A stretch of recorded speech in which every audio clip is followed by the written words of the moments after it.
Жители Якутска собрали более 12 миллионов рублей для постройки мемориала солдат Туймады. Сегодня в администрации Якутска прошел старт общегородской памятной акции под названием «Вернуть имена солдат».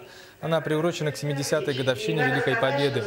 Цель – собрать информацию о всех якутянах, которые были призваны на фронте Великой Отечественной войны из Якутска. Впоследствии эти имена увековечат мемориал солдат Туймады, который откроется 2 сентября этого года в районе 202-го квартала столицы.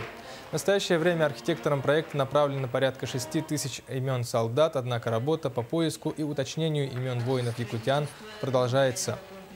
Очень много горожан обращаются с просьбой, наверное, восстановить имя своих родных, близких, кто не внесен был в книгу память, а документы уже нашлись позже. Поэтому я думаю, что у нас вот этим списком не ограничится эта работа.